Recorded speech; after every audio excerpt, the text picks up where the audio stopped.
Chapter 23. It was 2 o'clock when I returned to my lodgings. My dinner, just brought in from a neighboring hotel, smoked on the table. I sat down, thinking to eat. Had the plate been heaped with potsherds and broken glass instead of boiled beef and haricots, I could not have made a more signal failure. Appetite had forsaken me. Impatient of seeing food which I could not taste, I put it all aside into a cupboard and then demanded, "What shall I do till evening?" For before 6 p.m. it would be vain to seek the Rue Notre Dame aux Neiges. Its inhabitant, for me it had but one, was detained by her vocation elsewhere. I walked in the streets of Brussels, and I walked in my own room from 2 o'clock till 6. Never once in that space of time did I sit down. I was in my chamber when the last named hour struck. I had just bathed my face in feverish hands and was standing near the glass. My cheek was crimson, my eye was flame. Still, all my features looked quite settled and calm. Descending swiftly the stair and stepping out, I was glad to see twilight drawing on in clouds. Such shade was to me like a grateful screen, and the chill of latter autumn, breathing in a fitful wind from the northwest, met me as a refreshing coolness. Still, I saw it was cold to others, for the women I passed were wrapped in shawls, and the men had their coats buttoned close. When are we quite happy? Was I so then? No, an urgent voice and growing dread worried my nerves, and had worried them since the first moment good tidings had reached me. How was Frances? It was 10 weeks since I had seen her, 6 since I had heard from her, or of her. I had answered her letter by a brief note, friendly but calm, in which no mention of continued correspondence or further visits was made. At that hour my bark hung on the topmost curl of a wave of fate, and I knew not on what shoal the onward rush of the billow might hurl it. I would not then attach her destiny to mine by the slightest thread. If doomed to split on the rock or run aground on the sandbank, I was resolved no other vessel should share my disaster. But 6 weeks was a long time. And could it be that she was still well and doing well? Were not all sages agreed in declaring that happiness finds no climax on earth? Dared I think that but half a street now divided me from the full cup of contentment, the draught drawn from waters said to flow only in heaven? I was at the door. I entered the quiet house. I mounted the stairs. The lobby was void and still, all the doors closed. I looked for the neat green mat. It lay duly in its place. "Signal of hope," I said, and advanced. "But I will be a little calmer. I am not going to rush in and get up a scene directly." Forcibly staying my eager step, I paused on the mat. What an absolute hush! "Is she in? Is anybody in?" I demanded to myself.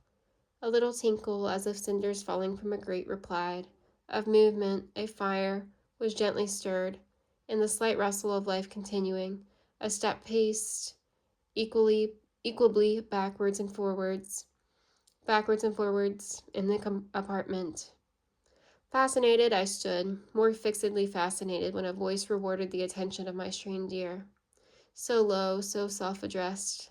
I never fancied the speaker otherwise than alone. Solitude might speak thus in a desert or in the hall of a forsaken house. "And never but once, my son," he said, "was yon dark cavern trod, in persecution's iron days, when the land was left by God.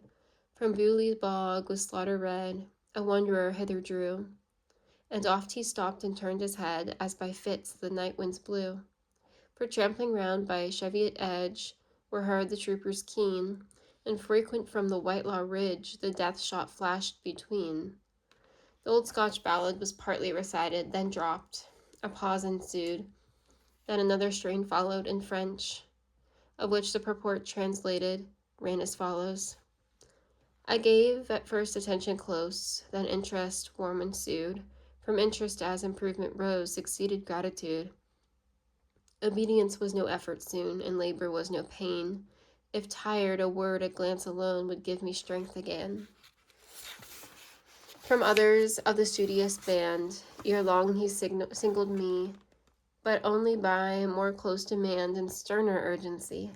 The task he from another took. From me he did reject. he would no slight omission brook and suffer no defect. If my companions went astray, he scarce their wanderings blamed. If I but faltered in the way, his anger fiercely flamed. Something stirred in an adjoining chamber. It would not do to be surprised eavesdropping. I tapped hastily, and as hastily entered. Frances was just before me. She had been walking slowly in her room, and her step was checked by my advent. Twilight only was with her, and tranquil, ruddy firelight. To these sisters, the bright and the dark, she had been speaking, ere I entered, in poetry. Sir Walter Scott's voice, to her a foreign, far-off sound, a mountain echo, had uttered itself in the first stanzas. The second, I thought, from the style and the substance, was the language of her own heart. Her face was grave, its expression concentrated. She bent on me an unsmiling eye, an eye just returning from abstraction, just awakening from dreams. Well arranged was her simple attire, smooth her dark hair, orderly her tranquil room. But what, with her thoughtful look, her serious self-reliance, her bent to meditation and haply inspiration, what had she to do with love? Nothing, was the answer of her own sad, though gentle countenance. It seemed to say, I must cultivate fortitude and cling to poetry. One is to be my support, and the other my solace through life. Human affections do not bloom, nor do human passions glow for me. Other women have such thoughts. Frances, had she been as desolate as she deemed, would not have been worse off than thousands of her sex. Look at the rigid and formal race of old maids, the race whom all despise. They have fed themselves from youth upwards on maxims of resignation and endurance. Many of them get ossified with the dry diet.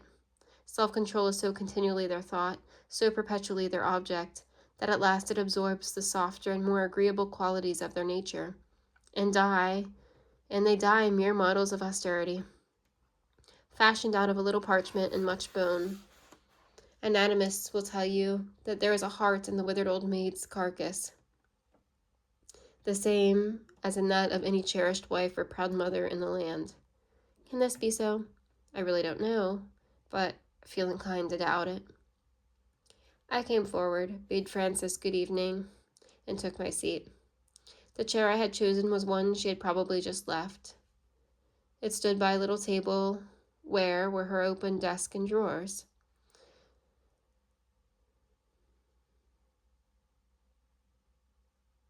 I know not whether she had fully recognized me at first, but she did so now. And in a voice soft but quiet, she returned for my greeting. I had shown no eagerness. She took her cue from me and evinced no surprise. We met as we had always met, as master and pupil, nothing more. I proceeded to handle the papers. Frances, observant and serviceable, stepped into an inner room, brought a candle, lit it, placed it by me, then drew the curtain over the lattice, and, having added a little fresh fuel to the already bright fire, she drew a second chair to the table and sat down at my right hand, a little removed. The paper on the top was a translation of some grave French author into English, but underneath lay a sheet with stanzas. On this I laid hands. Frances half rose, made a movement to recover the captured spoil, saying that was nothing, a mere copy of verses. I put by resistance with the decision I knew she never long opposed, but on this occasion her fingers had fastened on the paper. I had quietly to unloose them. Their hold dissolved to my touch. Her hand shrunk away. My own would fain have followed it, but for the present I forbade such impulse. The first page of the sheet was occupied with the lines I had overheard. The sequel was not exactly the writer's own experience, but a composition by portions of that experience suggested. Thus, while egotism was avoided, the fancy was exercised and the heart satisfied. I translate as before, and my translation is nearly literal. It continued thus. When sickness stayed awhile my course, he seemed impatient still, because his pupil's flagging force could not obey his will. One day, when summoned to the bed where pain and I did strive, I heard him, as he bent his head, say, God, she must revive. I felt his hand, with gentle stress, a moment laid on mine, and wished to mark my consciousness by some responsive sign. But powerless then to speak or move, I only felt within the sense of hope, the strength of love, their healing work begin. And as he from the room withdrew, my heart his steps pursued. I longed to prove, by efforts new, my speechless gratitude. When once again I took my place, long vacant, in the class, the infrequent smile across his face did for one moment pass. The lessons done, the signal made of glad release and play, he, as he passed, an instant stayed, one kindly word to say. Jane, till tomorrow you are free from tedious task and role. This afternoon I must not see that yet pale face in school. Seek in the garden shades a seat, far from the playground din. The sun is warm, the air is sweet. Stay till I call you in. A long and pleasant afternoon I passed in those green bowers, all silent, tranquil, and alone, with birds and bees and flowers. Yet, when the master's voice I heard call from the window, Jane, I entered, joyful at the word, the busy house again. He, in the hall, paced up and down. He paused as I passed by. His forehead stern relaxed its frown. He raised his deep-set eye. Not quite so pale, he murmured low. Now, Jane, go rest awhile. And as I smiled, his smoothened brow returned as glad a smile. My perfect health restored, he took his mien austere again, and as before he would not brook the slightest fault from Jane. The longest task, the hardest theme, fell to my share as erst, and still I toiled to place my name in every study first. He yet begrudged and stinted praise, but I had learnt to read the secret meaning of his face, and that was my best need. Even when his hasty temper spoke in tones that sorrow stirred, my grief was lulled as soon as woke by some relenting word. And when he lent some precious book, or gave some fragrant flower, I did not quail to envy's look, upheld by pleasure's power. At last our school ranks took their ground, the hard-fought field I won.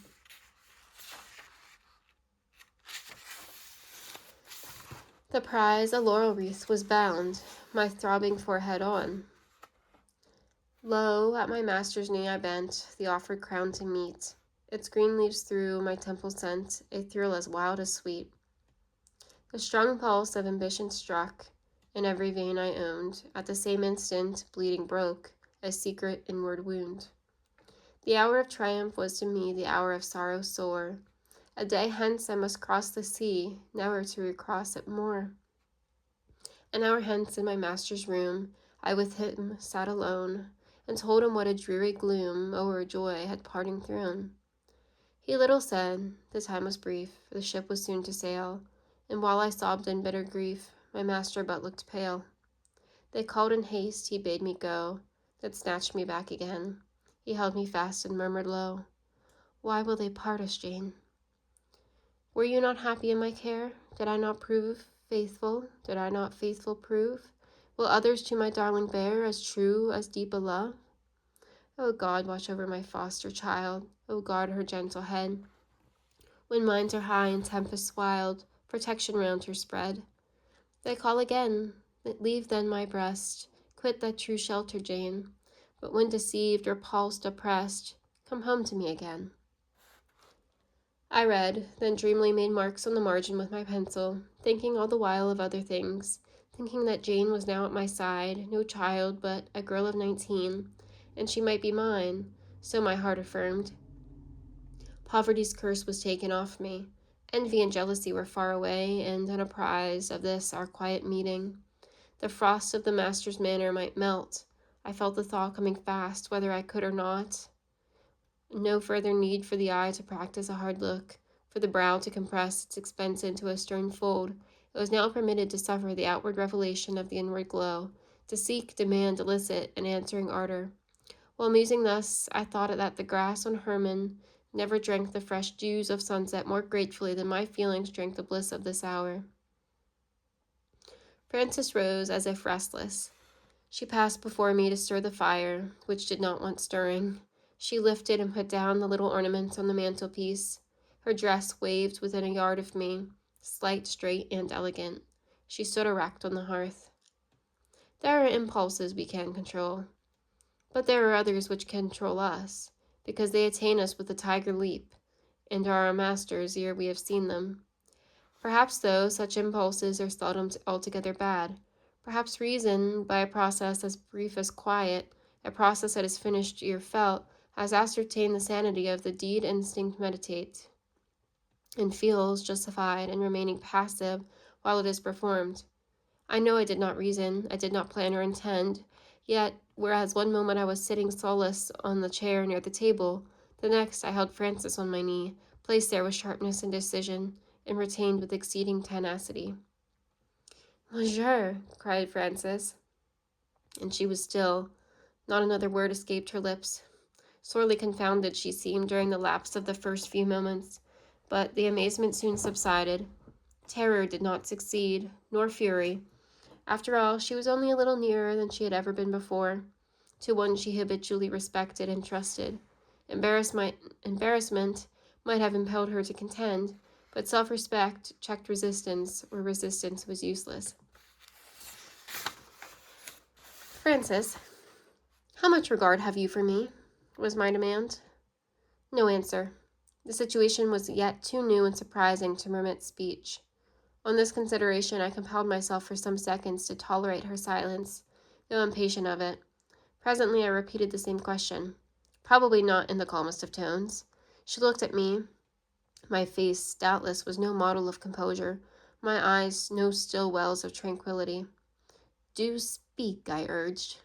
In a very low, hurried, yet still arch voice said, "Monsieur, you're hurting me. Please let go of my right hand a little."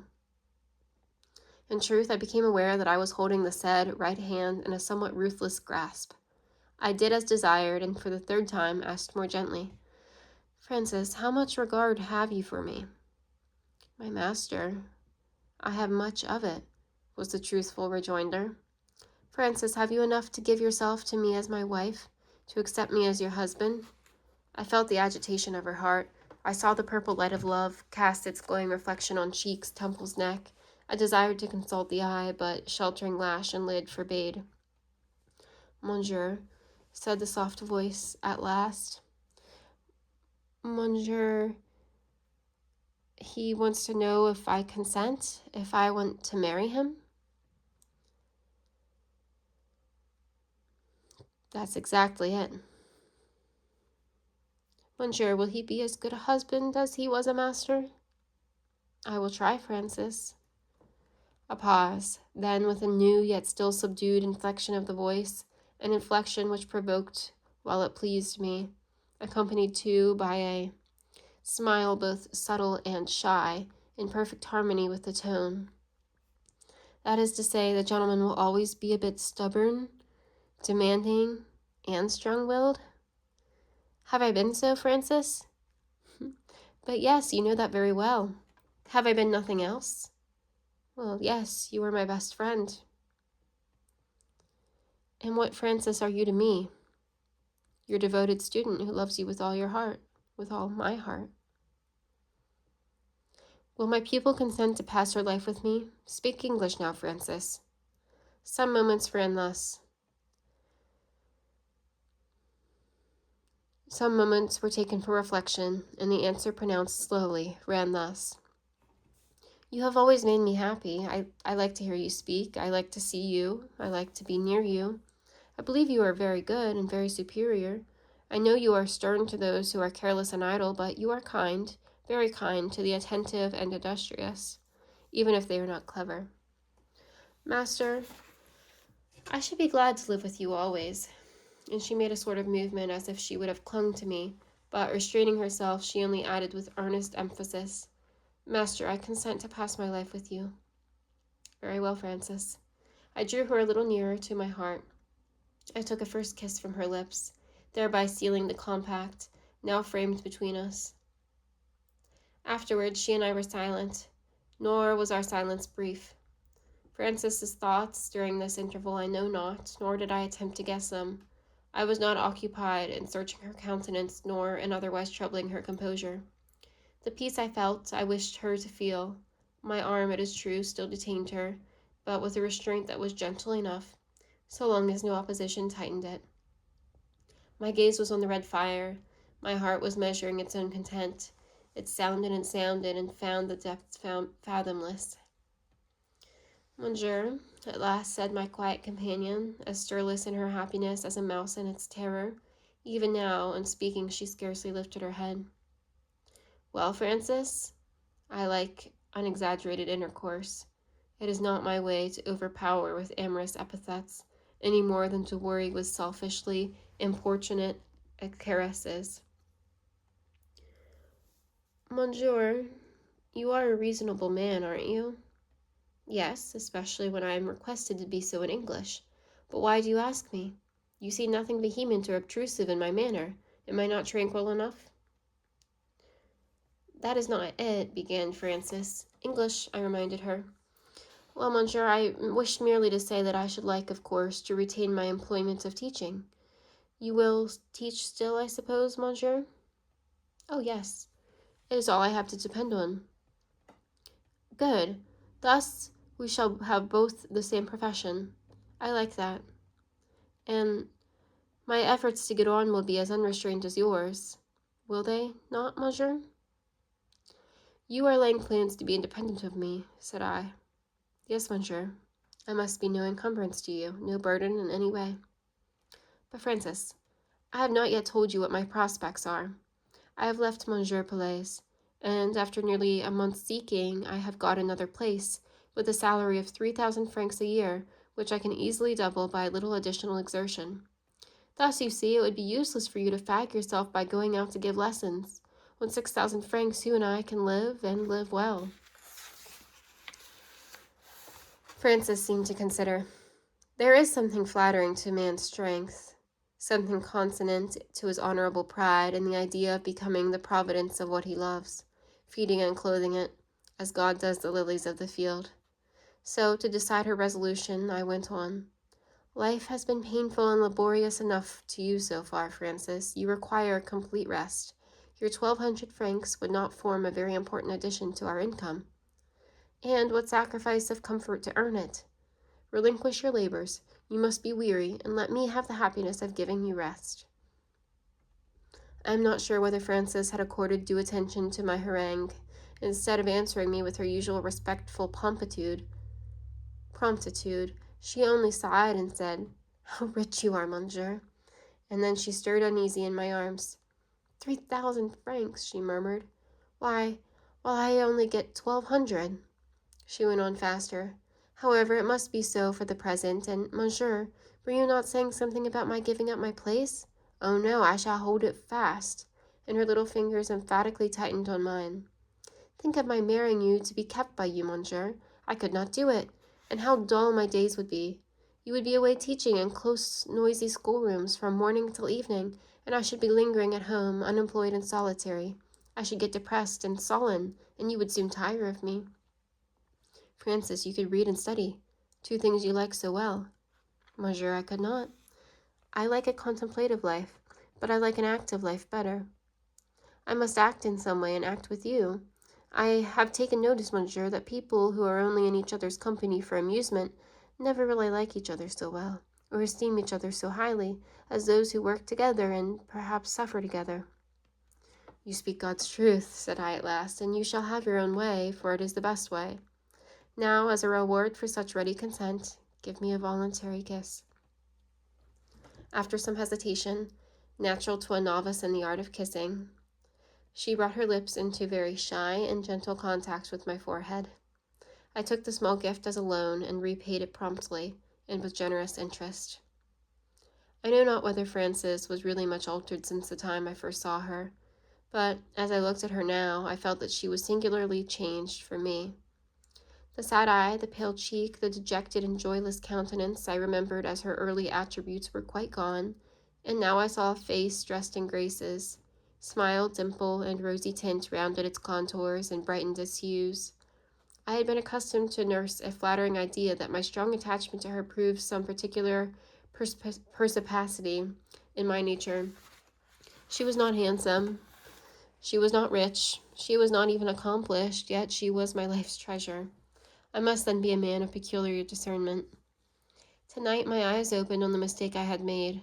I began to suspect that it was only my tastes which were unique, not my power of discovering and appreciating the superiority of moral worth over physical charms. For me, Frances had physical charms. In her there was no deformity to get over, none of those prominent defects of eyes, teeth, complexion, shape, which hold at bay the admiration of the boldest male champions of intellect.